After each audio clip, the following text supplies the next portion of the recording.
J'ai un truc, mais je me suis étouffé avec du thé. Bonjour tout le monde. Pour la série qu'on va regarder aujourd'hui, on voulait vous prévenir un peu des trigger warnings que vous aurez dans cette série. Il y a des gens qui parlent le français avec un accent très très très étrange. Aïe aïe aïe. Et attention, cette série a un bilan carbone pire qu'Elon Musk.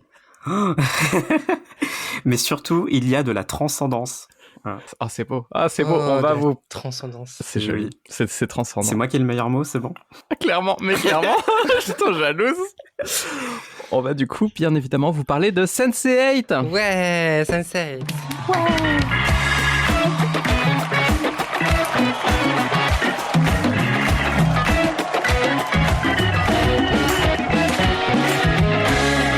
Bienvenue sur l'épisode 2 de On a tout vu. Alors comme on enregistre les épisodes avant de les diffuser, enfin en tout cas les 3 premiers, on ne sait pas quelle a été la réaction du premier épisode. On espère qu'elle a été...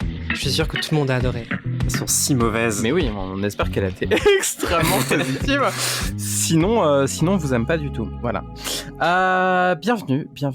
Et aujourd'hui, on va regarder une série tout en entier, du premier au dernier épisode, sans regarder les épisodes au milieu, bien évidemment, de Sense8, réalisé par les... Et cette fois-ci, je peux raconter avec le nom des personnages, parce que j'ai vu la série. Waouh. Oui, et moi, je vais avoir l'air stupide ce soir. Je suis désolé, Nian, tu vas voir ce qui se passe. Tu vas voir ce qui se passe quand on connaît pas le nom des personnages, quand on connaît rien à l'histoire. Tu vas voir. Effectivement, les tables sont renversées cette fois-ci. Niléane, est-ce que tu pourrais nous raconter un petit peu cette série qui est sortie en 2015 sur Netflix? Raconte-nous un peu ce que... Ah merde, déjà tu me dis qu'elle est sortie en 2015, j'ai l'impression que c'est des effets spéciaux de 2003, mais donc dommage. Le clash commence. Mais moi, ce que je peux vous raconter... Ça dénonce. Vas-y. Mais attends, Ok. Alors, dans l'épisode 1, apparemment, on se réveille, voilà, parce qu'il y a une zouze qui s'appelle Angelica. Il y a une zouze qui s'appelle Angelica, elle est au sol, dans une église abandonnée, il a plu apparemment, et elle est vraiment elle a vécu un sale truc, elle est dans un sale état. Attends, Nilan. Oui. Tu vas nous faire toutes les scènes comme ça ou pas? Non, j'ai pas tout. T'inquiète, ça va très vite. Donc, il y a Zouz, elle est Angelica, elle est au sol, elle va très mal. Jusqu'ici, tout va bien. Puis après, il y a Jonas, c'est le type dans Lost. Voilà. Saïd. Ah, il s'appelle Saïd. Ah, dans Lost, il s'appelle Saïd. Dans Lost. Non, il s'appelle Jonas dans la série, mais dans Lost, il s'appelle... Après, il y a deux Zouz, c'est des lesbiennes, et elles sont ensemble. Il y en a une, elle est trans, et je l'ai reconnue direct qu'elle était trans parce qu'elle a fait une piqûre, et voilà. Et puis... J'ai eu peur qu'elle allait dire un truc... Non. Non, et puis surtout, il y a des gens partout. Ça, c'est ce que j'ai remarqué très très vite. Il y a des gens partout, et je suis perdu, et je ne sais pas qui est qui. Mais c'est pas grave. Moi, j'ai capté surtout le regard sur la meuf trans. J'ai suivi la meuf trans tout du long. C'est ce qu'il faut faire. T'as tenu Friends. Tu connais tous les personnages de Friends. Tu vas arriver à Sense8. Tu crois? C'est un peu dur quand même. Il y en a deux de plus, hein, donc... Après, il y a un gars, il s'appelle Will, et c'est un flic. Il y a une zouze, elle est DJ. Et qu'est-ce qui s'est passé? On voit aussi, il y a un gars qui est à Nairobi et il conduit un van. Il s'appelle le Van Damme et c'est très drôle. Il y a Sun, elle est en Corée. Et moi, je me souviens juste que c'est la zouze qui joue Sunmi dans Cloud Atlas. Donc c'est pour ça que je l'aime beaucoup. Oui, elle est cool dans ce rôle. Autre grand projet. À Mumbai, il y a une zouze, elle doit épouser un type qu'elle aime pas. Donc elle prie à Ganesh, elle lui dit elle est pas contente. Et puis après, elles vont à la Pride. Et quand elles vont à la Pride, les deux lesbiennes, elles vont à la Pride, je ne sais pas où, mais ça a l'air d'être aux US. Il y a une salope de TERF qui dit des méchancetés. Et du coup, sa copine, elle la défend. Elle lui dit non. Et donc, elles sont pas contentes. Mais heureusement, elle croise deux gars. Des drag queens. Elle va vraiment nous résumer tout. Oui, elle nous résume tout l'épisode. qui leur offre des space cookies dans des brownies, je sais plus quoi, et puis ça part en trip, et c'est formidable. Pendant ce temps, à Chicago, il y a Will, il veut sauver un gamin qu'il est sur point de... Will, t'as retenu par contre, hein. Oui, le flic, je reconnais. Mais c'est parce qu'il est très mignon, il est très mignon. Accab nonobstant, il est très mignon. Voilà. Riley, elle est en soirée, elle est avec deux creeps qui ont la quarantaine, et puis ça se passe pas très bien. Et puis on se rend compte très vite qu'en fait, ils sont tous liés les uns aux autres parce que ils voient un peu ce que l'un ou l'autre voit, ou alors ils ressentent ce que l'un ou l'autre ressent, ou ils entendent ce que l'un ou l'autre entend, pardon. Et ah oui, et là, C'est pas mal. mais oui, bien sûr, j'ai tout compris. Et là, il y a une infirmière. J'ai noté qu'il y a une infirmière à l'hôpital où parce que Will, il a sauvé un gamin d'une blessure par balle. Mais vraiment, elle me raconte Donc, tout. Mais Je veux pas laisser un peu de suspense. non, je vous explique. On va pas faire le scène par scène finalement. Ok, voilà, c'est tout. Et à la fin, il y a Siguros, et c'est ce que j'ai noté parce que ça m'a marqué. Voilà. Waouh. Il y a la musique de Siguros qui est mon groupe préféré. Bon du coup, je vous propose qu'on fasse Et la notation du. J'ai tout compris ou pas? On peut passer à une série Voilà. On va se prendre un café alors, les filles. Alors, l'épisode 2. Non, c'était très bien. Non, merci. C'était effectivement très, Elle m'a très dit de bien. raconter l'épisode 1, j'ai répondu. Ah non, mais t'as très, très, très, très bien raconté. Okay, ah oui, il y a aussi les 2 hackers qui font un cambriolage, mais bon. Bah oui, les Allemands. Voilà, effectivement, c'est un peu le bazar ce premier épisode. Moi, ça faisait longtemps que j'avais pas revu Sense8. Je me souvenais plus de tout, et alors je l'ai trouvé extrêmement déprimant ce premier épisode parce que vraiment déjà rien que la scène du suicide au début, elle est badante, non? Mais je comprends pas comment ils ont pu pitcher le truc en disant on va commencer par cette scène parce que elle est pas du tout représentative du reste de la série, elle est jouée n'importe comment. Je sais que l'actrice Daryl Hannah, elle a vraiment galéré à faire cette scène parce qu'elle devait trembler sur commande et tout. Elle l'a même dit en interview que c'était genre la pire scène à faire de sa carrière, et pourtant elle s'est cassé des os pendant des trucs. Et genre c'était vraiment la scène la pire de sa carrière à tourner, quoi.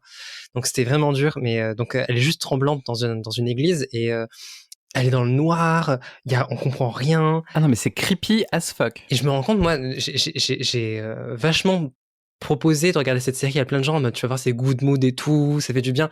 Et en fait, les gens ont dû allumer ce truc-là en mode, mais elle a fumé quoi, Médica? C'est vrai, ça donne pas envie, hein, là, comme ça. Oui, non, la première scène est pas incroyable. Mais moi, je veux que Niliane nous explique cette première scène. Qu'est-ce qui se passe très exactement? D'accord.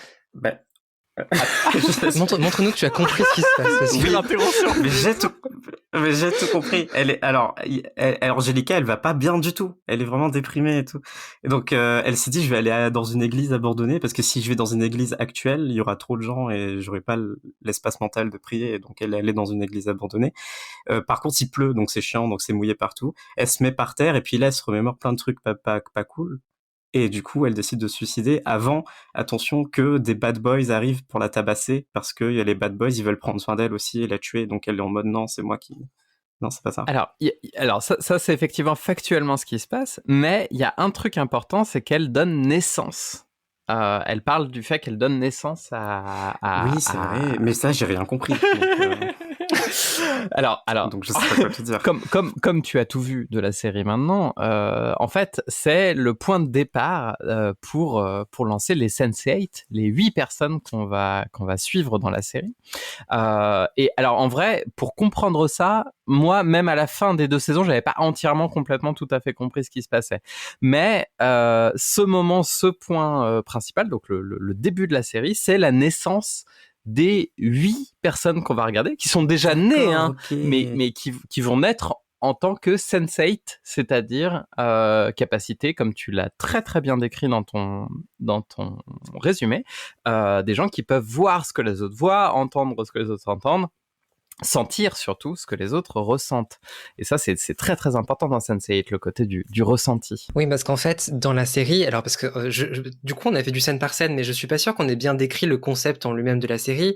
Le projet, c'est de suivre ces 8 personnages, donc qui sont dans 5 continents différents, et qui vont progressivement se connecter les uns aux autres, et donc qu'on va comprendre progressivement dans la série, mais ça tu ne l'as pas vu Niléane, ils vont pouvoir se s'aider les uns les autres en prenant la place des autres, etc.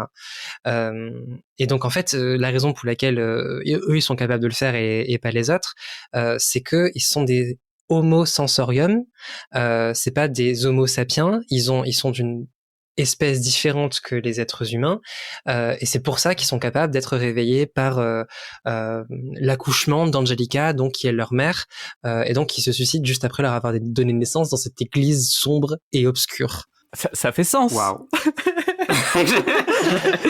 Je veux dire, c'était évident. Oui. Mais d'ailleurs, vous le verrez quand j'essaie de prédire la fin, que j'ai tout compris.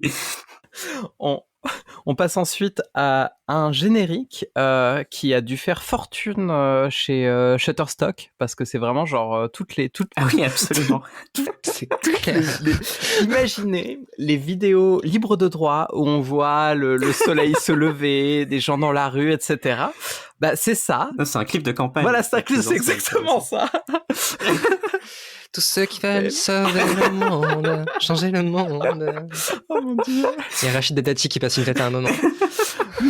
mais en beaucoup plus gay, parce qu'il y a quand même beaucoup de références au drapeau arc-en-ciel. Il y a deux hommes qui s'embrassent. Il y a d'ailleurs 2 types qui mangent une glace en s'embrassant. Et qui se lèchent, c'est incroyable. Oui.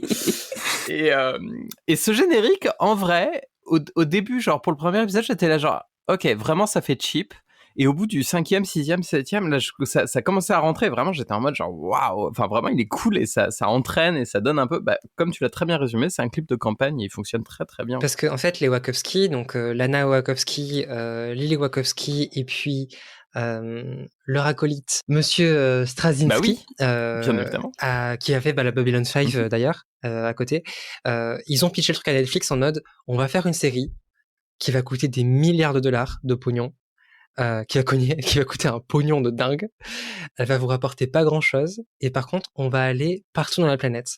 Et en fait, c'est l'ambition. Ils sont arrivés en mode, on a des grosses ambitions et ça se voit dans le générique en fait. Parce que tout de suite, tu vois qu'en fait, leur ambition, c'est de représenter la race humaine, quoi.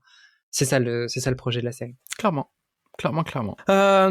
Du coup, on arrive après à l'introduction des personnages que tu as très très très bien résumé, Niléane. On a... Merci. Voilà. On a effectivement... Alors, bon, moi, la perso qui m'intéresse le plus, c'est Nomi, parce qu'elle est plus cool, et je pense que c'est le personnage qui va nous intéresser toutes les trois le plus. Ah non, c'est Lito, moi.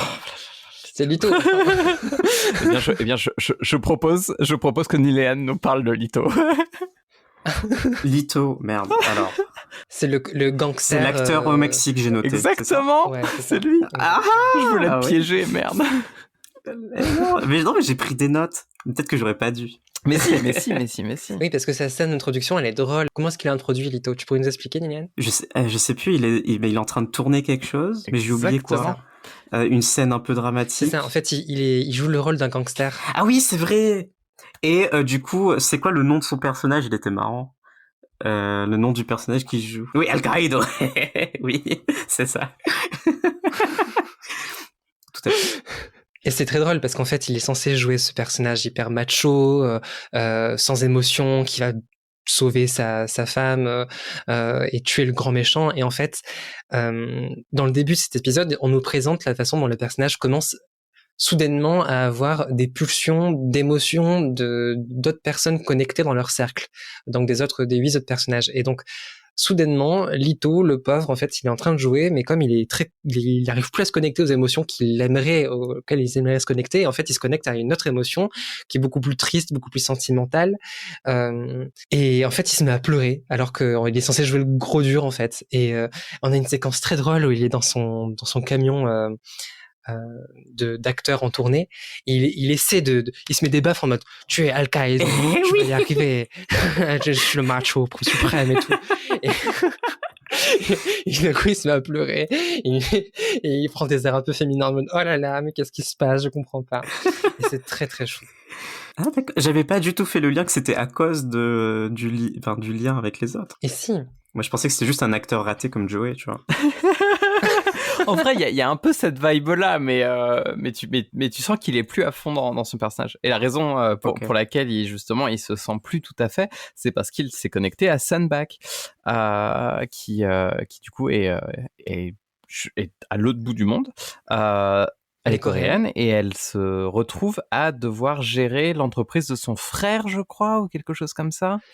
De son père. Alors c'est une grande banque qui s'appelle la banque BAC, et en fait le père dirige tout ça, et c'est le frère et la sœur qui sont censés prendre la succession, mais on voit clairement dans la scène que Sun, elle est pas respectée parce que c'est une femme dans un environnement d'homme, quoi. Ah non. Et donc elle est triste. Et d'ailleurs, ça c'est un thème qu'on voit à travers tout l'épisode. La question du sexisme, de la place de la femme est vraiment bien mis en évidence. La question de la masculinité, comme tu le disais juste avant avec Lino. On a vraiment toutes ces choses-là qui reviennent en fond. Et cette connexion-là, elle se fait aussi parce que ces personnages sont confrontés à des expériences qui sont des expériences communes.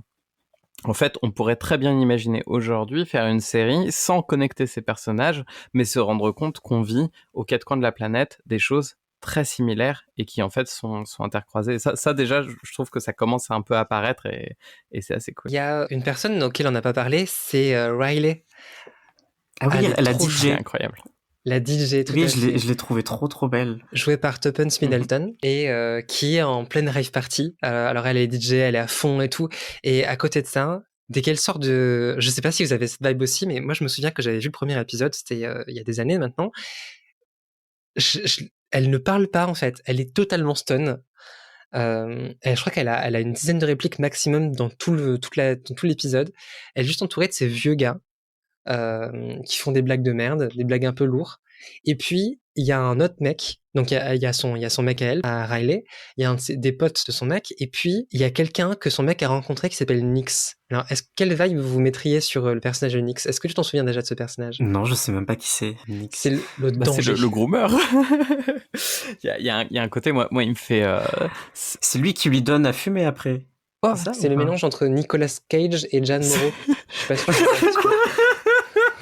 C'est un très bon résumé. Non mais non, j'arrive pas à imaginer. Mais tu l'as vu. C'est en fait donc Riley, comme tous les personnages de la série, finalement sont en quête de sens. Ils sont un peu en mode paumé et tout. Et Riley, même malgré si elle est en mode DJ, elle sait pas trop où elle va dans la vie. Et en plus, elle a des maux de tête. Elle comprend pas ce qui lui arrive. Et son mec lui fait: j'ai rencontré ce gars. Tu vas voir, il va résoudre tous tes problèmes. Et c'est Nyx. Et c'est un espèce il a une vibe très daddy, mais en même temps un peu chelou. Et effectivement, comme tu le dis, c'est le mec qu'on voit à la fin qui donne à fumer. Et oui, d'accord. Et je sais pas, il a un côté, moi je disais groomer parce que il a un peu ce côté, je sais pas, tu sens dans le personnage, dans la façon dont ce personnage arrive, il y a un côté très malaisant et très, non mais tous les gens autour de toi ne savent pas ce qu'il te faut. Moi je sais ce qu'il te faut. Moi je t'ai compris, etc. Il parle beaucoup pour elle, et dans sa façon de l'observer, l'espèce de male gaze qu'il y a à ce moment-là est vraiment très très très malaisant. Et le copain de Riley à ce moment-là, je crois que c'est lui qui dit ça, dit à un moment donné, she can spin for a girl, que je trouve assez incroyable. Donc spin. Ah mais j'avais pas compris que c'était son copain lui. Bah oui. Ah merde, ah ouais, c'est horrible. Et c'est. Je croyais que c'était un random. Okay. Et ça plante un petit peu les personnages, effectivement. Et puis, comme je disais, la thématique du sexisme qui est quand même extrêmement présente. Elle peut faire du DJ pour une fille. Et on se rend compte effectivement de ce côté, comme tu le dis, Agathe, paumé, mais pas forcément paumé parce que ces personnages le sont, mais parce que ce sont des personnages qui ne rentrent pas forcément dans la case. Le monde qui est autour d'eux ne leur correspond pas. Et on sent qu'il y a quelque chose qui se joue. Et notamment, on a une scène... Alors, je fais un peu des zigzags dans tous les sens sur ce premier épisode, parce que vraiment, l'épisode fait des zigzags dans tous les sens. Ah, mais c'est très difficile à résumer. C'est super dur. C'est super dur de faire un scène par scène dans ce truc-là. Mais... Parce qu'il faut bien comprendre que le truc est monté pour que chaque scène dure 1 minute, et puis d'un coup, tu passes à quelqu'un d'autre. Et ça, c'est pendant 3 quarts d'heure, en fait. Mais d'ailleurs, c'est super bien fait, la manière dont ça transitionne d'un lieu à un autre, c'est super. Enfin, ça m'a marqué en vrai. Dès le début, c'est super bien amené. Ah non, mais les Wachowski, les transitions, elles gèrent de ouf. Oui, parce que ce sont 2 femmes trans du coup qui ont réalisé. Et dont une qui l'a fait pendant. Oui, en plus, puisque je crois que c'était Laura qui était déjà out, si je ne dis pas de bêtises. Lana, oh mon Dieu. Lana était déjà là out, et Lily l'a ensuite fait durant la seconde saison. Et donc moi, ce que je voulais revenir sur Lino, sur le côté justement d'un personnage qui rentre pas tout à fait dans son élément. On sent, quand il est tout seul dans son trailer en train de se chauffer pour le rôle, etc., à un moment donné, il se frotte à sa commode En mode. Voilà, exactement. Écoutez, ça me semble être pas le truc le plus agréable du monde, mais you do you. There's no king shame here. Mais voilà, donc il se frotte sexuellement à une commode, et il y a une assistante qui arrive. Et voyant son érection, lui dit je peux t'aider. Et on sent que il y a ce côté de non, il est pas comme ça. Il a ce côté de pudeur et de. Mais alors, moi je veux savoir ce que Nilène pense. Pourquoi il a une pudeur là-dessus? Mais non, moi je pensais que c'était vraiment pas un personnage important, et donc. Et donc j'ai rien écrit. Il a vraiment raisonné. Oui, et il a vraiment raisonné chez. Non, mais si, j'ai écrit un truc. J'ai écrit il est acteur au Mexique. Et après, un peu plus tard, j'ai écrit je pense que lui, il va mourir ou un truc comme ça parce qu'il est pas super intéressant. Et du coup, là, vous dites plein de choses sur lui et tout. Je me dis, mais putain, je suis passé à côté d'un truc. Et j'ai l'impression j'ai eu l'impression que c'était un personnage, juste c'est un acteur raté. C'est dommage pour lui, et il va rester un acteur raté, et puis il essaye juste beaucoup trop d'être mascu, et ça se trouve il va juste rester un mascu. Donc j'ai eu cette impression là. Ah ouais, c'est vrai que ça donne cette image là dans le premier épisode. Mais il y a quand même quelque chose. C'est Chandler. Oui, c'est ça. C'est le relou. Non, mais après il y a un truc très intéressant dans il essaye d'être mascu, et je pense que c'est ça ce que résume cette scène, quand la meuf arrive et qu'elle voit son érection et qu'il sait pas quoi faire. Il y a ce côté de il essaye d'être mascu mais il n'y arrive pas, et je pense que on le voit déjà là. Et ça va informer le personnage, et ça va informer comment ce personnage va se développer dans la saison. Mais c'est un bon représentant, je trouve, de ce côté des gens qui devraient correspondre à certains stéréotypes, mais le monde autour d'eux ne leur correspond pas, et ils sont en dehors d'une certaine case. Et je pense que un autre personnage qui vient très très bien amener ça, c'est la meuf indienne, qui est trop cool. Kala.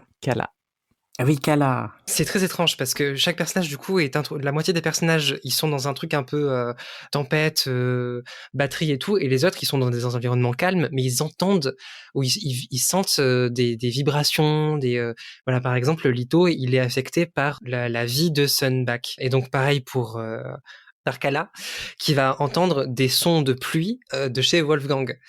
Et donc malheureusement cette pauvre femme, en fait ils ont essayé de la rendre pas trop stéréotypée, puisqu'en fait donc elle travaille dans un laboratoire.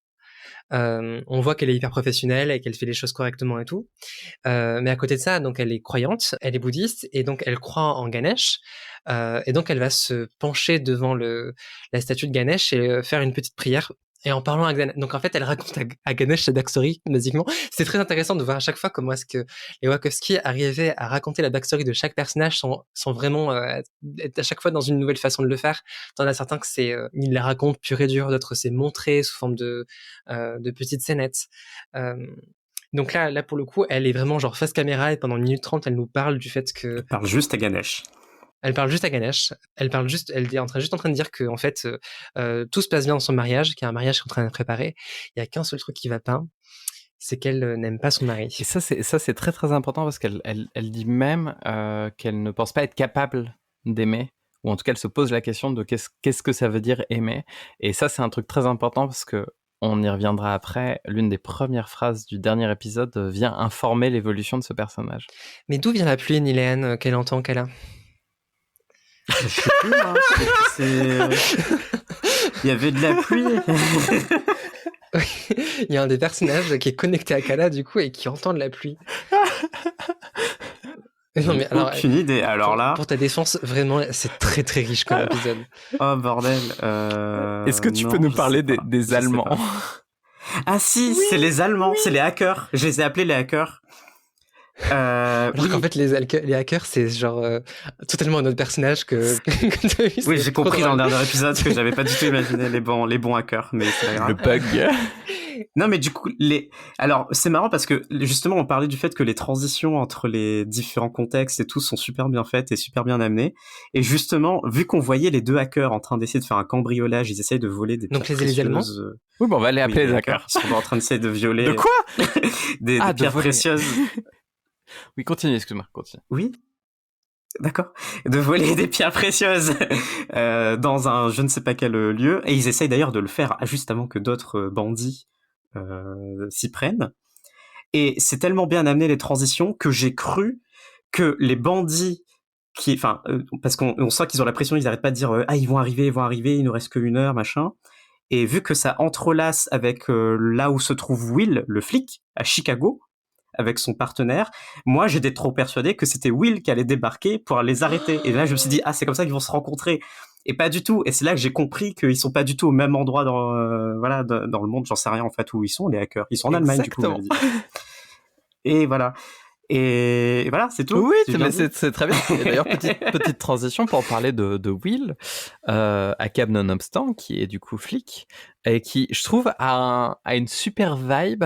Je sais pas si vous avez vu la série Doctor Who, mais il y a un personnage qui s'appelle Alonso, qu'on voit vraiment genre 2 fois, et je trouve que Will ressemble comme 2 gouttes d'eau à Alonso, et il est pas mal, j'ai eu un peu chaud à ce moment-là. Et donc Will, lui, il a mal au crâne en se réveillant un matin. Pourquoi ? Parce que son voisin fait beaucoup de bruit, de vacarme. On a l'impression qu'en fait, il a pas fini sa soirée. Donc il va toquer à la porte de chez le voisin. Et en fait, ce qu'il trouve, c'est que l'appartement est vide. Donc il ouvre la porte. L'appartement est tellement vide qu'il est même pas verrouillé, cet endroit. Et donc il se dit, mais bordel, mais j'ai entendu des sons dans ma tête. Et donc c'est... Si jamais Nilent arrive à connecter, la musique de la DJ, de Riley, qu'il entend en fait. Je sais pas si t'avais compris ça. Non, je pense pas. Hein. Et en fait, il se dit merde, qu'est-ce qui se passe ? Mais en fait, il entendait la musique de Riley. Waouh. Okay. Non mais je crois que même en regardant moi l'épisode, j'étais en mode genre je sais plus qui sont ces gens, qu'est-ce qui se passe. C'est beaucoup trop méta. En fait, ce qui est intéressant avec Sense8, c'est qu'aussi il y a un côté de se laisser porter par tout ça. L'histoire est très intéressante, hein, mais au-delà du côté récit, il y a un côté expérience. Je sais pas si c'est quelque chose que toi tu as vécu, Néléane, en découvrant ça. Mais moi, ça m'a fait penser énormément à ce qu'on peut ressentir quand on regarde Cloud Atlas. Oui, c'est totalement ça. Parce que du coup, il y a un peu les mêmes thèmes aussi de connecter différentes personnes. Bon, du coup, Cloud Atlas induit le temps aussi, c'est à travers les âges. Plutôt qu'à travers le monde aussi. Mais... Donc c'est le précédent film des Wachowski, juste avant d'avoir fait la série Sense8. Il est sorti avant, il est sorti avant, ouais. Et il a été fait avec le même co-réalisateur, d'ailleurs. Donc c'est vraiment dans la continuité. Ouais. Et oui, il y a cette même idée de transitionner d'un contexte à l'autre, très... de passer le relais et d'avoir un héritage qui transcende littéralement des frontières spatiales. Qu'est-ce que j'allais dire ? Et moi, j'allais dire, mais on ne faut surtout pas oublier de dire qu'il y a le hacker, l'allemand, là. Il fait pause dans son cambriolage parce qu'il veut regarder la Starac. Il veut regarder la Starac parce qu'il est fan de Nathalie, la candidate, et il veut absolument que Nathalie gagne. Et t'as son acolyte, il est en mode « Ouais, non, elle a les yeux trop rapprochés, elle va jamais gagner, tu verras. » Et donc là, ils regardent la Starac ensemble. Et effectivement, elle perd, on la voit perdre la Starac. Et donc, son acolyte, il lui dit « Ouais, je t'avais dit. » Et donc, le hacker, il est en mode « Ok, d'accord, bon, tant pis. » Et il retourne forcer le coffre où il y avait les pierres précieuses. Ça me semble être effectivement un très, très, très bon résumé. Mais alors, cette scène est belle parce qu'elle parle de destin, en fait. C'est-à-dire que en fait on montre Wolfgang, en fait parce qu'on n'a pas parlé de la backstory de Wolfgang. La raison pour laquelle Kala entend de la pluie, c'est parce que Wolfgang est tempête battante en train de faire le deuil de son père sur sa tombe avec tout le monde, donc c'est l'enterrement. Ah oui. On a une scène où c'est l'enterrement, tout le monde est triste, et puis son oncle lui dit va lui rendre un dernier hommage, et Wolfgang se met devant sa tombe et fait un petit pipi sur la tombe de son Ce que moi j'adorerais faire avec la tombe de Darmanin, on va pas se mentir, c'est quelque chose qui donne très très envie. Mais vas-y, continue. Je me satisferais d'une tombe de Darmanin personnellement, mais c'est déjà pas mal. Et donc ça montre en fait que clairement il y a un énorme bagage émotionnel entre son père et Wolfgang. on montre qu'il est dans une dualité avec son père, et donc il y en a beaucoup de flashbacks. On le voit gamin, ce Wolfgang. Ah oui, il est sur scène au théâtre. À l'époque où il était tout petit, il est sur scène, il n'arrive pas à chanter. Son père, il rigole parce qu'il n'arrive pas à chanter. C'est horrible comme scène. Tu vas échouer, mon fils. Tu vas échouer, tu n'y arriveras jamais. Et en fait, juste après, on a cette séquence de la Starac où effectivement, elle n'arrive de nouveau pas à chanter, cette femme. Elle arrive très bien à chanter, mais malheureusement, elle a les yeux trop rapprochés. Ah, mais... Son pote lui fait... Oui, d'accord. Regarde, elle a les yeux trop rapprochés, elle n'y arrivera pas. Et en fait, c'est vraiment... c'est la destinée, regarde. Wolfgang, toi non plus, t'es un raté, tu seras un raté toute ta vie, t'y arriveras jamais, en fait. Sauf que... Parce que Sense8, c'est obligé de marquer vraiment avec des métaphores très... Oui, c'est pas subtil. Claires, en fait. Mais il y arrive quand même parce que... C'est pas subtil et j'ai rien capté, quand même. Donc... Tu vois... Ok, hein. Tu vois que tu... Moi, j'ai juste vu, ok, il a un trauma de gamin, ok, il adore la Starac. Et j'ai pas fait le lien entre les deux. Tu vois ce qu'on a fait subir à Agathe au dernier épisode avec Friends. Et je me souviens quand je disais, mais oui, le canapé, il y a toute une symbolique et tout. C'est la même chose. Une destinée qu'il arrive à quand même à transcender, pour reprendre ton mot, Niliane, puisque tout se joue sur le fait que son père s'est fait prendre parce qu'il a essayé d'ouvrir un coffre réputé étant inouvrable, le fameux, enfin tout le monde le connaît bien évidemment. Évidemment. Et en fait, Wolfgang essaye d'ouvrir ce truc, et moi j'ai adoré cette scène parce qu'en fait il a un espèce de stéthoscope qui lui permet d'entendre les petits clic clic clic clic clic, et Kala à l'autre bout du monde avec ses écouteurs, entend le clic clic clic clic clic, et vraiment genre ce lien était très très très bien trouvé. Moi, Niliane, je suis fier de toi parce que je pense qu'une fois qu'on aura review Sense8, on pourra review n'importe quoi après ce truc-là. Honnêtement, c'est bon, dur, hein. J'essaie d'être très concentré. Au taquet. Je suis très très concentré. En parlant de fin du monde, non, de l'autre bout du monde, on va aller à Nairobi avec le le Van Damme. Je l'adore. Caféus. Ah, c'est lui qui s'appelle Caféus. Ok. Lui, alors le personnage s'appelle Caféus. Et du coup, on le voit en train de s'occuper de son van. À un moment donné, il se pose une question existentielle de savoir est-ce que Van Damme est fini. Et je sais pas, moi ça m'a fait rire ce petit moment de. Pour l'explication, donc il est chauffeur de bus. C'est un bus, oui. Il y a un énorme tag Van Damme dessus. Parce que c'est un van. Voilà. Mais du coup, il est en compétition avec un autre van. Je sais pas si c'est important en vrai. Mais... Le Bat Van. Le Bat Van. Alors du coup, j'ai imaginé des vannes potentielles. Oh merde. Attends, j'ai le doigt sur la piste avec les gens qui rigolent. Vas-y. J'ai le Van Gogh. Oui. Avec une nuit étoilée sur le bus. Le Léonard da Vinci. De Vinci. Léonard de Vinci. Le Harvey Weinstein. Elle est cancel. Ah oui, ça si, elle est dure celle-là. Et pour terminer, j'ai Dick Van Dyke. Joli. Qui serait très drôle. Ce serait un truc à thème Mary Poppins. Alors même beaucoup. Qui volerait, du coup, sera, tu sais, les fameux Uber en hélicoptère. C'est un bus magique. Qui nous prévoit pour 2024, là. Ça donne envie. Parce que je ne sais pas si vous savez, mais en 2024, on va avoir des Uber en hélico qui volent pour prendre les gens, parce que comme on a des métros qui marchent pas, pour prendre les gens de l'aéroport jusqu'à Paris, apparemment, on va avoir des voitures volantes dans Paris. Donc, moi, j'ai hâte qu'on review le premier et le dernier jour d'Elon Musk. Qu'on les aura tous. J'espère que ça sera assez vite. On a tout vu. Elon Musk édition. Uber, ça n'a rien à voir avec Uber. Je suis désolé, pourquoi je parle de lui. Juste, c'était gratuit. Le mec a pris une balle perdue. Non, mais écoute, vas-y. Hein. Mais moi, j'ai pas vu Elon Musk dans l'épisode 1, là, encore. Mais... j'ai raté, peut-être. Mais du coup, il y a un type qui paye avec un poulet. Oui, ça, j'ai beaucoup aimé. J'essaie de revenir sur le... Il y a un type qui paye le trajet en van Damme avec un poulet. Non mais heureusement qu'on a pas d'argent. Heureusement qu'on a regardé cette série pour vous, hein, parce que vraiment, genre, jamais vous auriez su qu'il y avait un poulet qui servait de paiement pour un bus. Je veux dire, c'est incroyable, cette série est incroyable.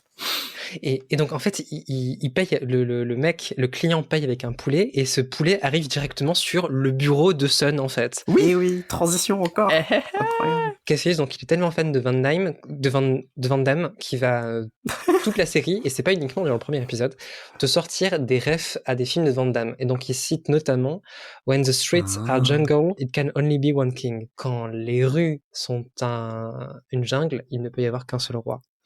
Et donc ça vient de Lionheart. Je vais aller chercher, j'ai fait ma petite recherche parce que je suis sérieuse. Ah oui, de Lionheart qui est en 1990 et j'ai vu le trailer pour vous. Et c'est juste Van Damme qui met des high kicks pendant 2 minutes. Il se passe rien d'autre.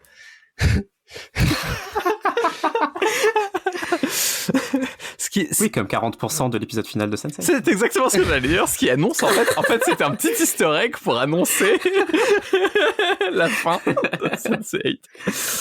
Oh là là. Je voulais vous vexer en disant ça. Ça n'a pas marché.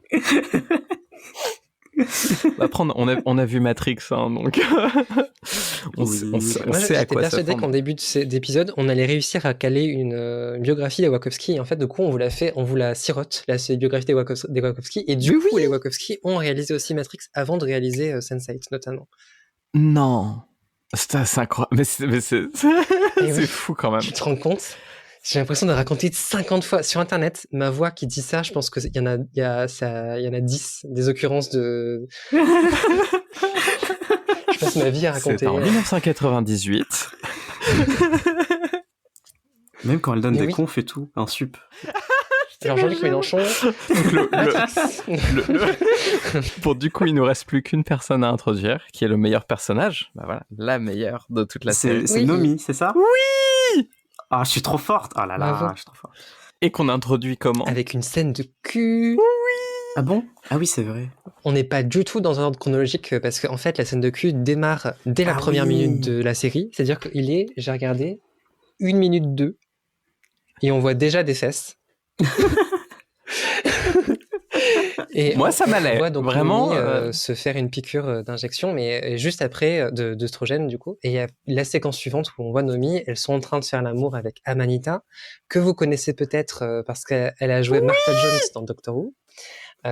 La meilleure compagnonne, je mourrais sur cette colline, c'est la meilleure compagnonne de tous les temps. Excusez-moi, il y a mon côté Doctor Who qui ressort, mais Freema Agyeman, qui est l'une des meilleures actrices de tous les temps. Voilà, bon bref, je vais arrêter mon laïus, mais elle est incroyable dans cette série, elle est incroyable partout. Regardez tout ce qui, dès que vous voyez Freema Agyeman, c'est validé par. Mais alors par contre, moi je tiens à dire quand même qu'elle est bien meilleure dans Sense8 que dans Doctor Who, parce que dans Doctor Who, son personnage est assez peu développé. Et elle part au bout d'une saison. Et dans cette scène, il y a mon personnage préféré, je sais pas si on peut parler de personnage, mais en tout cas pour moi une icône de Sense8, qui est le strap-on arc-en-ciel.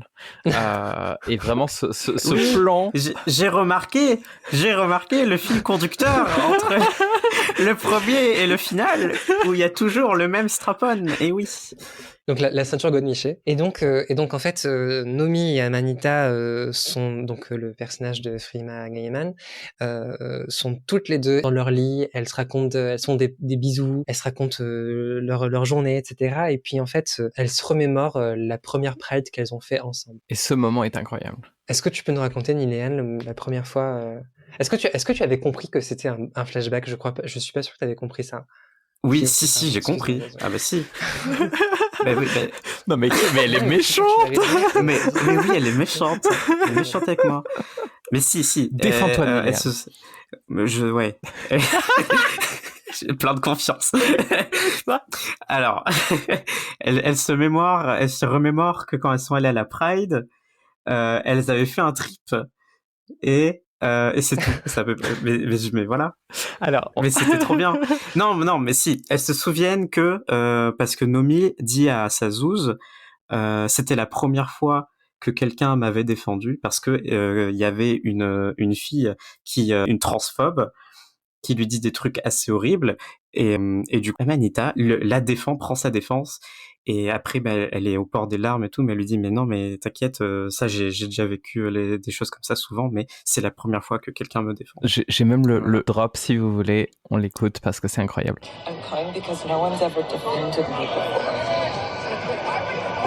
Voilà. Moi, j'avais des frissons à ce moment-là. Genre vraiment, le niveau d'acting était incroyable. On sent que c'est quelque chose que potentiellement l'actrice a pu vivre. Et vraiment, genre, la façon dont c'est filmé, la façon dont c'est montré. Et c'est expliqué comme étant le moment où elle a su que c'était Amanita, que ça allait être la personne avec qui elle allait passer sa vie. Et vraiment, moi, à ce moment-là, ça y est, j'étais une petite flaque d'eau. Je les shippais comme pas possible. J'étais en mode, mais ces meufs, c'est les meilleures meufs du monde. Je me battrais jusqu'au bout. Je mourrais pour elles.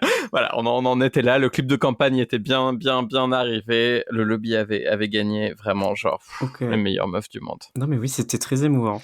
Pendant cela, Will est avec son collègue, donc le flic de Chicago, il est avec son collègue dans sa bagnole, et en fait, il raconte que ce matin, il a vu des choses bizarres. Il y avait la musique dans un appartement totalement vide et tout, et le mec et son pote lui fait mon gars, t'es dans une projection astrale de oufou, on dirait Doctor Strange. Oui, mais c'est vrai, il l'a comparé à Doctor Strange. Mais ça m'a insupporté d'ailleurs la manière dont son acolyte genre discréditait tout ce qu'il disait, quoi. Il faut le croire un petit peu. Bon, c'est peut-être juste un collègue, et donc on s'en fout, c'est pas un ami. Et on a un petit peu sa backstory à ce gars-là, c'est-à-dire quand c'est un flic et son pauvre père s'est fait tabasser par un gang. Ce qu'on comprend, c'est que notamment son collègue, il a l'air plutôt être anti-gang, voire même si il est noir, carrément raciste en fait envers les gangs. Ce que Will a pas l'air trop de suivre, il écoute, il contredit pas, mais il est pas en mode c'est interdit ce que tu dis, tu vas te faire cancel ou je sais pas quoi. Après, il y a un truc qu'il dit où j'étais pas tout à fait en désaccord avec. Je vous mets la drop. Avec un peu de chance, il y aura un peu de moins de chats dans le monde. Alors en fait, les chats pour lui, c'est les jeunes qui font partie des gangs.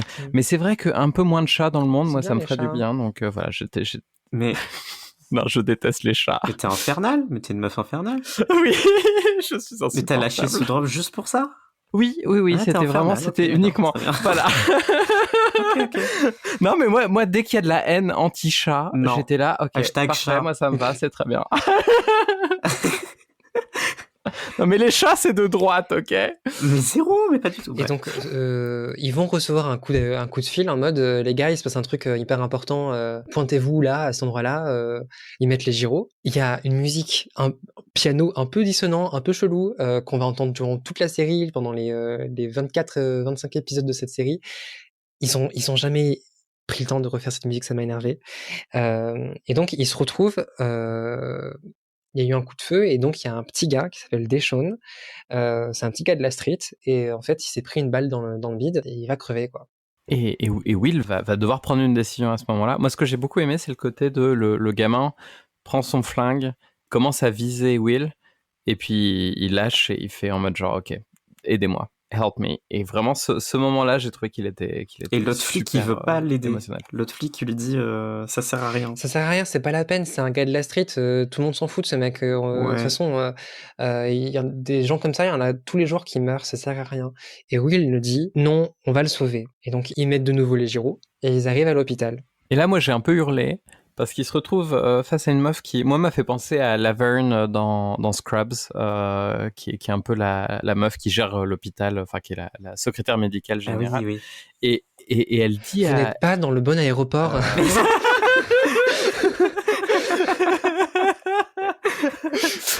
Non, effectivement, j'avais oublié tout ce passage-là où elle est en mode genre non mais non, on arrête, on ne peut plus traiter les blessures par balle, on finissait par perdre plus de monde pour ce genre de choses, faire une espèce de hiérarchie entre les blessures et ce genre de choses. Devant l'assistance de Will, finit par accepter. Mais moi, ce qui m'a vraiment tué, c'est le moment où elle lui dit oui, mais si jamais on arrive à le sauver et qu'il finit par tuer un flic, comment vous vous sentirez? Et là, il y a un plan sur le regard de Will qui est vraiment genre. Et j'étais là, genre, mais c'est quoi? Enfin, encore une fois, vous êtes matrixé. Genre, vraiment, les gens aux États-Unis, vous êtes complètement matrixés. C'est comment t'arrives à penser, à dire, oui, mais si ça se trouve, cet enfant va tuer des gens après et ce sera de ta faute. Et pas des gens, c'est ça le pire. C'est qu'on s'en fout. On s'en fout des gens, des policiers. Et vraiment, genre, j'étais là, genre, mais pourquoi vous nous sortez ça? Voilà. Mais bon, après, je pense que c'est... Et c'est pour radicaliser Will, non?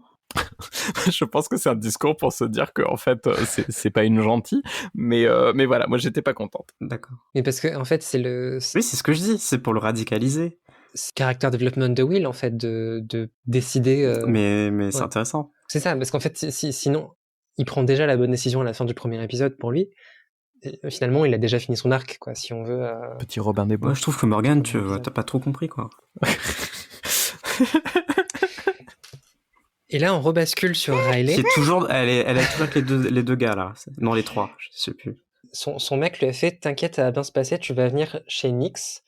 Il va te faire découvrir un truc qui va te permettre de te calmer et de reconnecter avec tes émotions. Ouais. C'est ça, je sais pas si j'explique bien. Et donc, donc on a un plan où elle est dans un canapé, dans un endroit qu'elle connaît pas, on dirait un rooftop, ça a l'air hyper cosy comme endroit. Une grande fenêtre, une baie vitrée qui donne sur Berlin. Ah, c'est à Berlin? Quoi non. C'est ça, hein. Non, elle est à Londres, Ah, elle est à non, Londres. elle est à Riley. Londres, elle est à Londres, elle est à Londres. Bah oui, voyons. Et donc tout le monde autour d'elle est hyper high. Ils sont tous hyper high. Elle a un casque sur les oreilles et on entend la musique qu'elle a sur les oreilles. C'est une musique hyper douce. Et donc Nicolas Cage lui fait retire ta musique. Et on dirait qu'elle a un air de Ouais. ça y est, je vais mourir en fait. Je vais me faire buter maintenant, quoi. C'est pas grave. Clairement, c'est une belle vie. c'est clairement ça. Mais il se passe. Bah oui, mais et moi j'allais te dire, mais il se passe quoi ensuite? Ah non, J'ai mais envie nous, de on était savoir pas maintenant. Genre. Donc Nicolas Cage lui explique que lui aussi est en dépression, que il a l'impression que le monde n'avait aucun sens, que... Mais ça m'a buté, ça. Parce que justement, en fait, il file le truc en disant non, mais moi j'étais comme toi, etc. Voilà, tout ce que tu viens de dire, c'était vraiment genre, il s'identifie total à elle et machin. Et la réponse qu'il lui donne, moi je m'attendais à un truc philosophique, à un truc un peu en mode genre quand j'ai vu ça, sous ce regard-là, machin. Et en fait, je pense que ils avaient dû mettre un placeholder, genre ils se sont dit bon on trouvera soit un MacGuffin, soit je sais pas quoi, on va mettre quelque chose à ce moment-là. Et arrivé au moment du tournage, c'était là bon on n'a pas réussi à trouver une philosophie de vie cool ou un truc sympa à lui dire ou quoi que ce soit. Et du coup, qu'est-ce qu'il lui propose pour résoudre tous ces problèmes? De fumer des champignons hallucinogènes. Ah mais c'est ça qu'elle fume? Mais oui. D'accord. Alors, mais oui. Il avait aussi parlé parce qu'il a drop du lore, non? Enfin, moi, ou je confonds. Parce que c'est pas lui qui parle de l'imbonique résonance, je sais pas trop quoi, là. Oui. Et c'est du lore, ça, ou pas? Oui, il drop le titre. Résonance lymphatique. Bah, c'est le titre de l'épisode. C'est le titre de l'épisode, ok. Et bon, mais ça se finit. Et donc, en fait... ça se finit, du coup, ça se finit comme ça parce que là, ça l'a TP, en fait. Elle fume le truc. Et ça l'a TP, je sais plus, dans l'église abandonnée. Non, c'est pas ça. Oui! Si. Mais si! Si, c'est ça. Mais si! Elle se TP à la place de Will. Alors, parce qu'en fait, du coup, on vous a pas raconté, mais en fait, Will, après avoir déposé le gamin qui est en train de mourir, là, il retourne avec son collègue et il tombe devant une église. Et là, il reconnaît. Will fait « Eh, mais attends, c'est l'église du début de l'épisode qui était chelou. » Je reconnais cette scène. Où la meuf elle meurt. Je reconnais ce décor. Je reconnais cette scène. Oui, c'est ça. Il fait un peu ça. Et donc, et son pote lui fait, t'es totalement timbré, je t'attends à l'extérieur. Ah non, mais il est super cool. Et parce qu'en fait, parce que tu vois normal en mode, mais qu'est-ce que tu me fais, Will? T'es en train de péter un câble en fait. Et donc il est tout seul du coup dans cette église abandonnée. C'est à ce moment-là que Riley fume son chalumet de champignons hallucinogènes et voit une vision un peu 3 FPS. Il y a 3 images par seconde. Ouais, je déteste ça. C'est très mal foutu. Non, et puis en plus c'est une vision à la 3e personne, c'est-à-dire qu'elle est là, elle se voit, elle le voit lui le voit à travers ses yeux, puis ensuite la voit. Enfin vraiment genre pareil. La fin, elle est. En fait, je pense que le champignon hallucinogène, c'est ce qui a servi à écrire le scénario. Et c'est en fait c'est une espèce de pub. En fait, c'est les Wachowski qui nous parlent à travers ces personnages en disant écoutez, on était un peu perdus après Matrix, on savait pas trop quoi faire, on a fait un 2 et un 3 qui étaient catastrophiques, les gens ont pas aimé et on a trouvé une solution.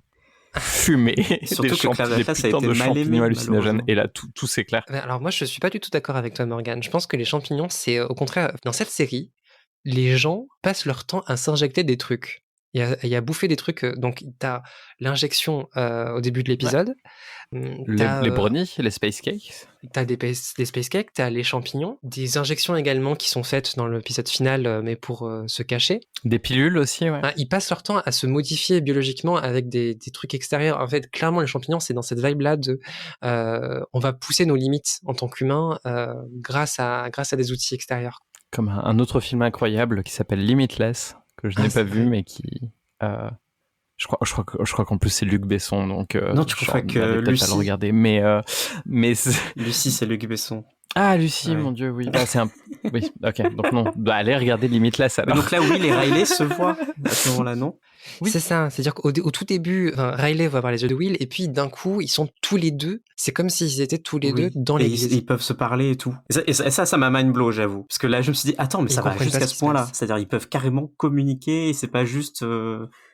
Ils peuvent voir à travers l'un ou l'autre. Et donc, Will demande, mais t'es où? Riley fait, je suis en Europe, à Londres. Et Will fait, moi, je suis à Chicago, c'est bizarre. Moi, il fait nuit chez moi, toi, il fait jour. Et donc, ils s'échangent un premier regard, et le premier regard de plusieurs séries de regards entre les deux ensuite. Oui, on sent qu'il y a un petit truc quand même. Après, ils sont tous les deux magnifiques. Genre, encore une fois, on les ship. Ils sont vraiment très beaux. C'est genre, ils vont faire des enfants formidables. Mais là n'est pas la question. Elle est sortie du trip parce que il y a du drama dans la pièce où elle était, dans le penthouse là, où il y a les types qui se tirent dessus. Mais là, j'ai rien compris. C'est-à-dire que, en plus, il y a 3 coupes par 10 secondes, et donc on comprend rien. Et j'ai même pas compris à la fin de cette scène qui est mort. Est-ce que quelqu'un est mort? En tout cas, il y a du sang partout. D'ailleurs, j'aurais des choses à dire sur la qualité du sang dans cette série. J'ai l'impression que c'est du ketchup, mais genre coupé à l'eau. Et c'est vraiment, ça gicle énormément. Et je suis vraiment pas sûr que le sang ce soit comme ça, mais c'est marrant, mais c'est juste marrant du coup à remarquer. Ah non, mais ça et les effets spéciaux, je sais, ça leur a coûté beaucoup d'argent de faire cette série, mais clairement pas dans les effets. Je sais pas où est parti l'argent, mais pas là-dedans. Ça me faisait penser à des bruits de coups-feu de genre dans Lucky Luke, tu vois. C'est vraiment, piou piou.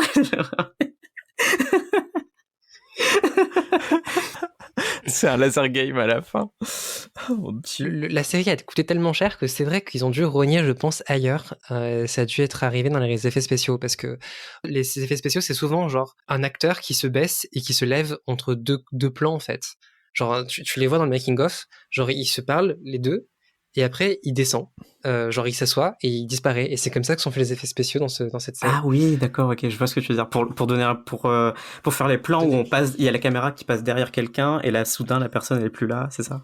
C'est ça, voilà. Ça s'appelle, alors c'est la petite minute culture, parce que je sais pas si vous savez, mais je réalise des films, et en fait ça s'appelle un cowboy switch, du coup un changement de cowboy, et ça c'est quelque chose qu'on utilise énormément, notamment souvent pour des cascadeurs avec des acteurs réels. Donc la personne qui fait la cascade va faire sa cascade de loin, va tomber sous la caméra, et en fait l'acteur réel attend sous la caméra et va se relever à ce moment-là. Tromperie. Pour qu'on ait l'impression que c'est la même personne.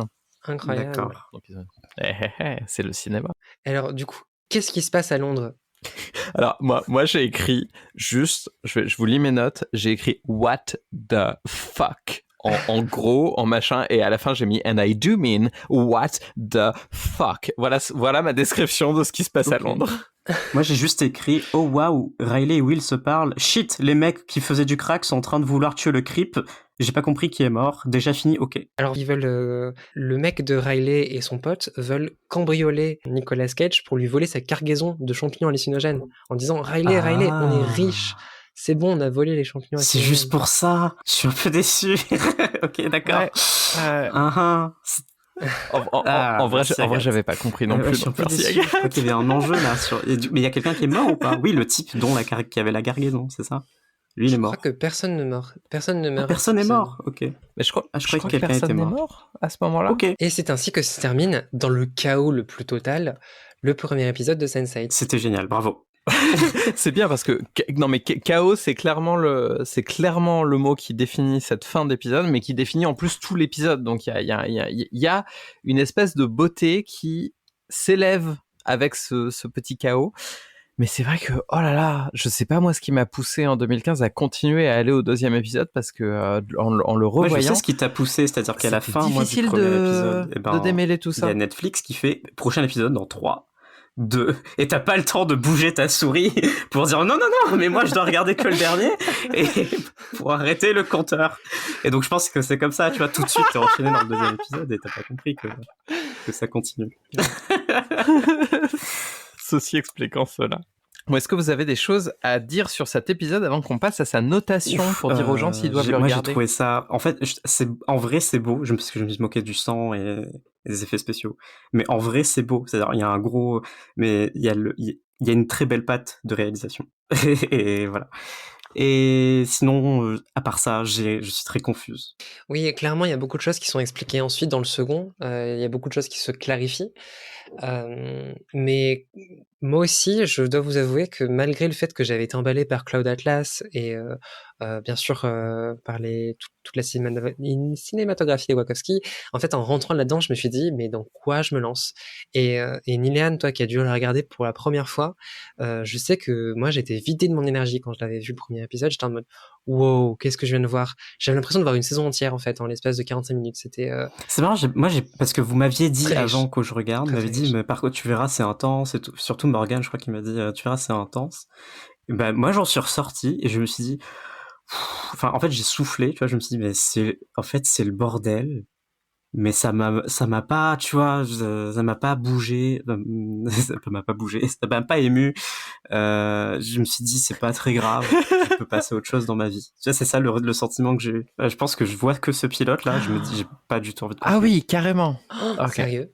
Bah écoutez, moi ce que je vous propose, c'est qu'on passe à la notation de cet épisode pour voir scientifiquement où est-ce qu'on se situe sur toutes ces questions-là.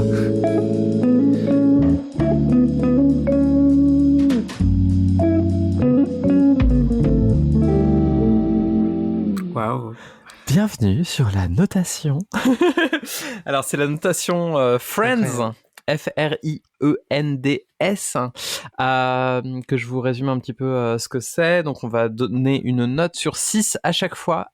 La première, à quel point on est fan de la série, à quel point cette série est réac, à quel point cet épisode était irrévérencieux, est-ce qu'on s'est ennuyé, est-ce que la narration tenait la route, est-ce que c'était drôle, et au niveau sexisme, on en est où? Alors je pense qu'on va avoir un score très très bas, ce qui est une bonne chose pour cet épisode, mais je veux bien savoir à quel point on est fan C'est sur 6. en regardant ce premier épisode. 6 sur 6. Non, je demandais si c'était sur...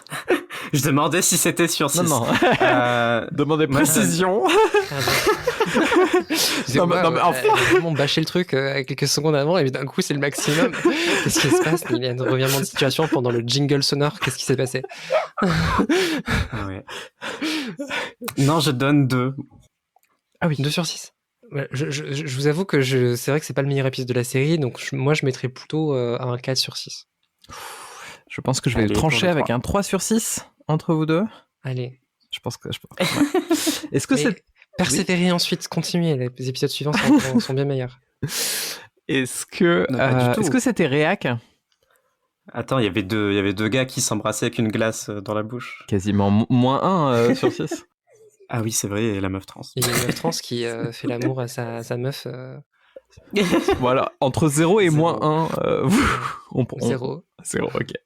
Est-ce que c'était irrévérencieux? Il y avait deux mecs qui sont des bisous avec une glace.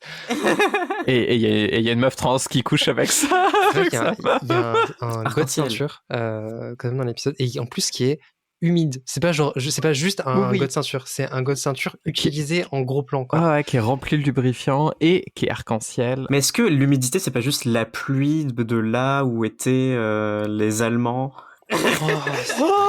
C'est tellement méta. J'ai une nouvelle vision de toute la série qui vient de s'ouvrir devant mes yeux. Alors moi en vrai je suis très très triste que tu n'aies pas vu le moment où l'acteur vit les règles de Sun.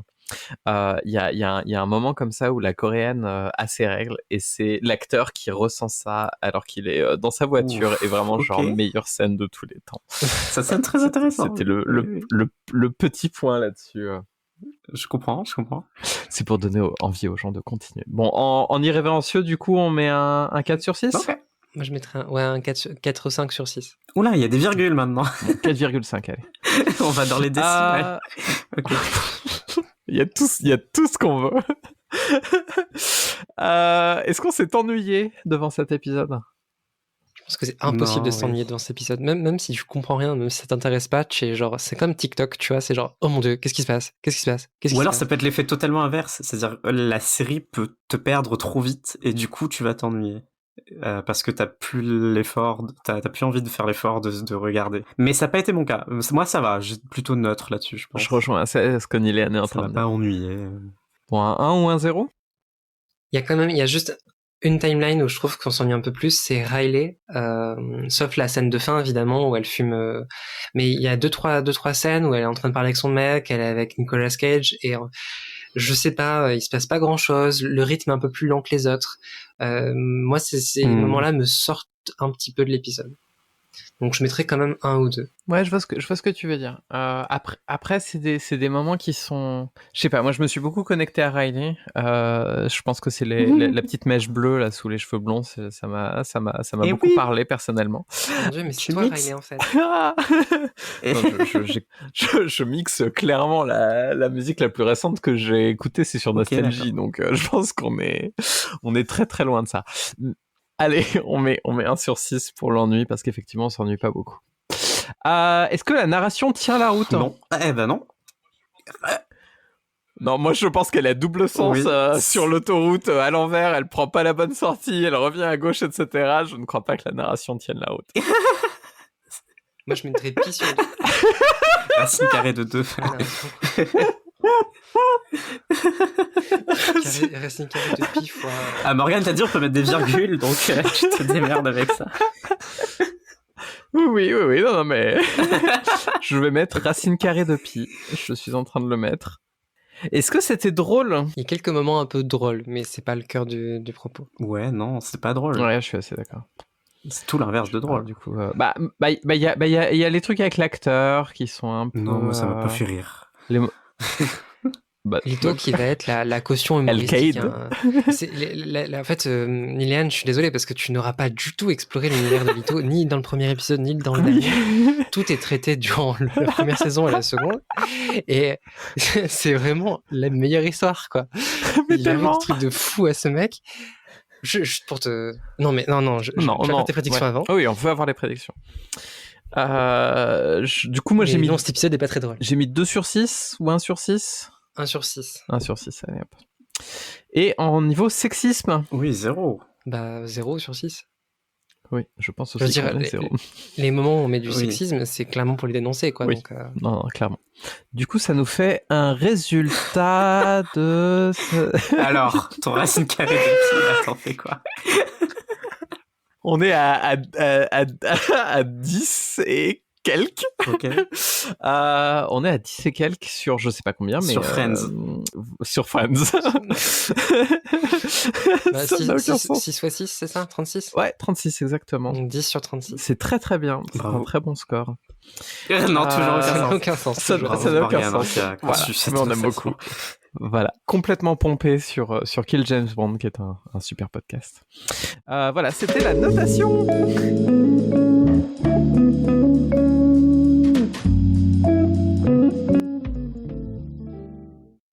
Du coup, on va arriver sur tes prédictions, Niléane. Qu'est-ce que le dernier épisode va nous réserver? Niléane, est-ce que tu penses qu'il y aura des couples au sein du cluster? Parce qu'on n'a pas parlé, mais donc le cercle, donc le fait que les 8 personnes soient connectées, on appelle ça un cluster. Oui, alors du coup... Et si oui, lesquels? Vu que t'as posé cette question avant que je vois l'épisode final où j'ai enfin compris ce qu'était un cluster, j'ai pas du tout pris ça en compte dans la question.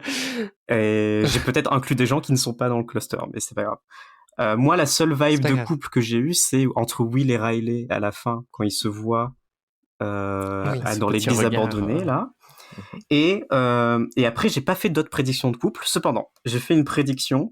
Je me suis dit que peut-être Nomi et sa copine, là, Amanita, c'est ça? Ouais. Ça va être dramatique à un moment. Il va arriver un truc, soit à l'une à l'autre. Alors je me dis, il va pas arriver un truc à Nomi, il va arriver un truc à l'autre. et que ça va pousser Nomi à devenir quelque chose, mais ça sera la réponse à une de tes questions. Ok, ben tu es très très loin du compte. Est-ce qu'il... Je sais. Parce que tout le monde à la fin sort ensemble avec quelqu'un. S'il y avait un ou plusieurs personnes qui devaient mourir, ce serait qui? Donc voilà, donc j'ai deux réponses. C'est soit la copine de Nomi, comme je vous ai dit, Amanita, parce que ça correspond à un truc, au fait qu'il arrive un truc dramatique à Nomi. Et puis Kill Your Black aussi. Et quoi? Kill Your Black, enfin ce trope qui fait que dans les films américains, généralement, c'est les personnes noires qui meurent. Oui, bah oui, il y a ça. Et sinon, je me suis dit, ou alors le hacker cambrioleur là, et du coup que je savais pas qu'il s'appelait Wolfgang, c'est ça? Exactement. Voilà, donc je me suis dit, ou alors c'est Wolfgang qui va mourir parce que c'est juste un désir comme ça, parce que il me donne pas l'impression d'être quelqu'un de très intéressant et ça me ferait absolument rien s'il meurt. Voilà. Oh là là là. Vous imaginez si les gens pas intéressants mourraient, ce serait cool. C'est horrible parce que en fait c'est un épisode qui dure 45 minutes qui est assez long, mais finalement t'as quand même 8 timelines à suivre d'un coup et en fait t'as suivi que 10 minutes par personnage, même pas. T'as 5 ou 6 minutes par personnage en fait dans cet épisode. Ah mais c'est des TikTok. C'est impossible de les explorer quoi. C'est pas de ma faute. Non, t'as raison. Alors maintenant j'ai envie que tu essaies d'expliquer les règles du lore de la série. Comment ça fonctionne? Pourquoi est-ce qu'ils arrivent à se connecter et tout? Alors pour répondre à ta question Agathe, j'aimerais m'adresser d'abord à nos auditeurs et auditrices. Si vous avez vu Sense8, je suis désolé. Mais si vous n'avez pas vu Sense8, sachez que je vais vous raconter la vraie timeline de Sense8 et que sachez que tous les autres sont en hallucination collective et que c'est moi qui l'ai. Donc, bon déjà je sais pas combien il y a de personnes qui sont liées entre elles. Moi je pars du principe que c'est 8 parce que le truc s'appelle sans suite. Voilà, donc je me dis elles sont 8.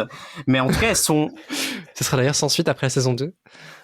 Elles sont liées entre elles par une force angélique qui est incarnée par Angelica. D'où le nom et tout machin, c'est très intelligent.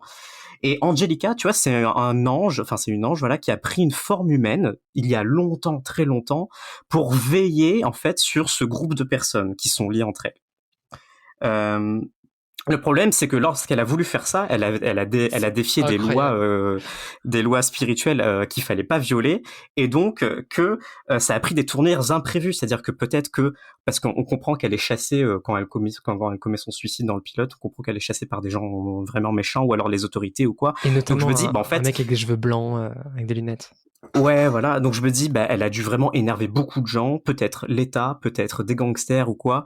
Donc parce qu'elle a dû protéger ce groupe de 8 personnes, elle a dû commettre de nombreux crimes, commettre de nombreux sacrifices dans sa vie, et ça a été très compliqué, voilà, cette prise de forme humaine pendant toutes ces années. Je vais regarder cette série-là.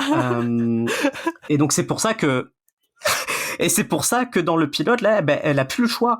Elle doit se suicider parce que maintenant, elle peut plus veiller. Elle est backed into a corner, comme on dirait. Elle peut plus veiller sur les 8 personnes. Et donc, elle doit se sacrifier pour activer le lien cosmique qui les lie entre elles. Et donc, c'est pour ça qu'elle se suicide. Et les 8 personnes qui sont liées entre elles, elles vont devoir coopérer et comprendre ce qui leur arrive au fur et à mesure de la série pour sauver le monde d'une manière ou d'une autre, parce qu'évidemment, Angelica, elle a foutu la merde. En fait, Angelica, elle a foutu la merde en devenant une ange à forme humaine. Et donc clairement, il y a un thème autour du rôle de la drogue qui permet de désinhiber le lien cosmique qui les lie, ou alors de contrôler plus ou moins ce lien cosmique qui les lie.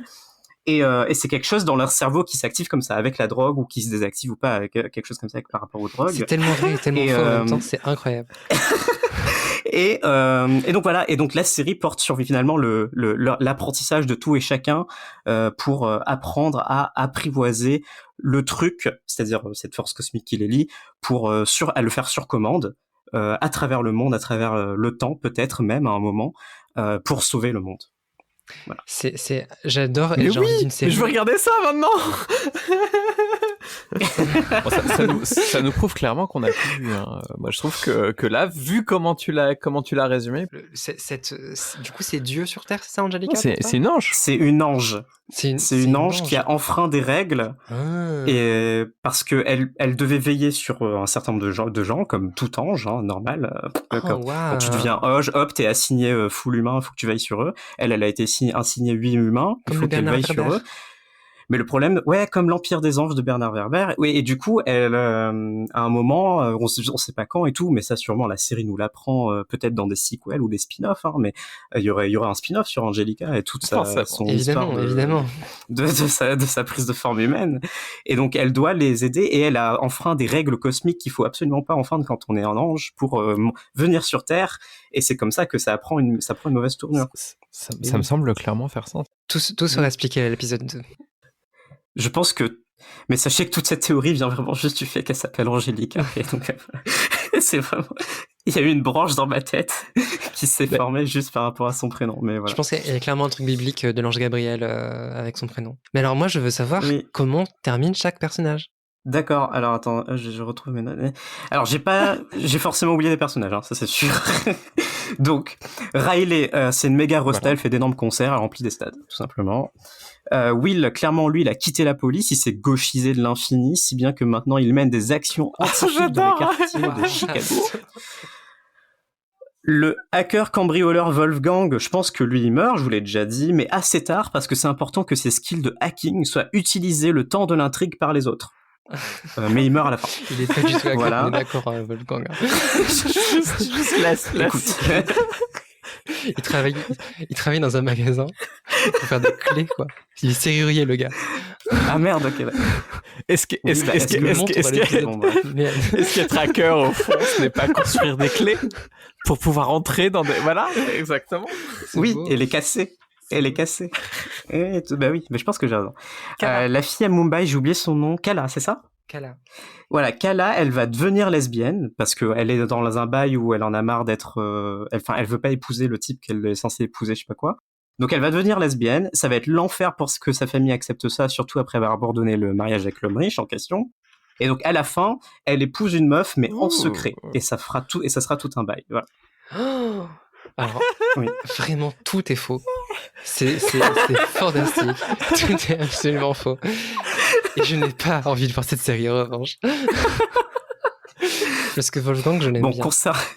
Concernant Nomi, Nomi, je pense que c'est la meilleure prédiction que j'ai faite parce que elle est devenue sénatrice ou un truc comme ça. Et vu que dans le premier épisode, voilà, il y a la transphobe là qui lui dit qu'elle a un blog et tout et qu'elle a dit des choses, machin. Donc elle a clairement une pensée politique et une pensée politique publique en tout cas. Et donc elle est galvanisée par le drame qui arrive à sa copine parce que je rappelle que dans ma timeline il arrive un truc grave avec Amanita et du coup elle est galvanisée par ça et pour mener son combat politique. Et à la fin, elle en passe de devenir la première gouverneure trans aux US, ou un truc Nomi, comme ça, Nomi 2027. Ou bien, il n'y a pas eu de drame avec sa zouze et elle se marie juste avant les présidentielles remportées par Nomi. Voilà, deux hypothèses. Alors, t'as raison, mais c'est pas le bon perso. Comment ça? C'est dommage. Ok. Mais t'as raison. Ah bah oui. Okay. C'est Caféus. C'est vrai. Qui va lui arriver ça. En parlant de Caféus, moi j'ai écrit qu'il deviendrait méga entrepreneur, et qu'il bosserait avec les pouvoirs publics pour enfin mettre en place des transports en commun gratuits, pour en faire un service public. Il est d'ailleurs connu dans tout le pays pour être l'homme talentueux qui avait commencé avec un bus Van Damme. Ça, c'est cette partie, la seule partie vraie de toutes tes théories Niléane. C'est que Caféus va devenir connu pour son bus Van Damme. C'est beau. Wow, ok, trop bien. Bon, Lito, il a arrêté d'être acteur et franchement, j'ai aucune idée sur lui. Même moyen qu'il soit resté un acteur raté jusqu'au bout comme Joey dans Friends, mais c'est pas grave parce que au moins il a trouvé l'amour et il a pas besoin de ça pour être heureux, le bébou. Et il ressemble à quoi la personne avec qui Lito est? Je sais pas. Je suis pas assez là. Je sais pas. Et en tout cas, Sun, elle devient une déesse. C'est-à-dire que du coup, je la vois bien suivre le bail d'Angelica à la fin, et donc elle devient une déesse, mais c'est peut-être juste parce que je pense trop à son rôle dans Cloud Atlas, donc ignorez ce que je dis. Et c'est à peu près tout, j'ai pas fait d'autres prédictions. Et bravo Nina. Est-ce que ces prédictions vont devenir vraies? Est-ce que le dernier épisode va te donner raison? Eh bien, vous le saurez au prochain épisode de On a tout vu. Non. Eh ben si. Non. Désolé auditeurs auditrices, il va falloir attendre la semaine prochaine pour écouter la suite et pour écouter le prochain épisode qui est le dernier épisode du coup de Sense8 ou Sans Suite. Je pense qu'on va appeler ça Sans Suite, c'est beaucoup mieux. Moi je dis Sunset. Tu fais bien de le dire parce que la série a donc été annulée après 2 saisons alors qu'ils voulaient en faire 5. Et donc ce qu'on va voir dans la prochaine épisode, l'épisode final, c'est un épisode qui a été récupéré grâce aux fans, ce qui ne devait pas exister en fait cet épisode. Exactement. C'est les fans qui l'ont demandé à Netflix et Netflix a fait OK, arrêtez de me casser les couilles et donc ils leur donnaient cet épisode. Si toi aussi, fan de On a une tout belle vu, histoire. tu veux entendre l'épisode suivant, eh bien clappe dans tes mains et dis oui, je veux savoir, voilà. Et dans une semaine, ça reviendra. Ou alors tu as été intelligent, tu as attendu que des épisodes sortent et ensuite tu te les fais tous d'un coup. Le binge-watching est bien évidemment fortement conseillé. Ou alors tu as écouté que le premier et le dernier épisode. Oula, et tu as du coup... et tu peux faire un autre podcast qui est On a tout entendu. Voilà. La boucle sera bouclée. Merci à tout le monde, on se retrouve très vite.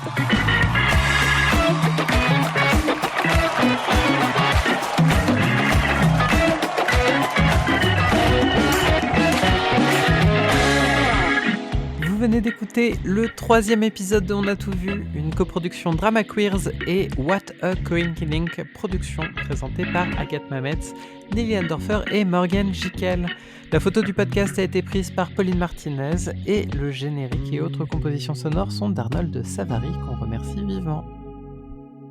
Si vous souhaitez soutenir ce podcast, vous pouvez le faire sur Patreon à patreon.com/onatoutvu à partir de 2 € par mois.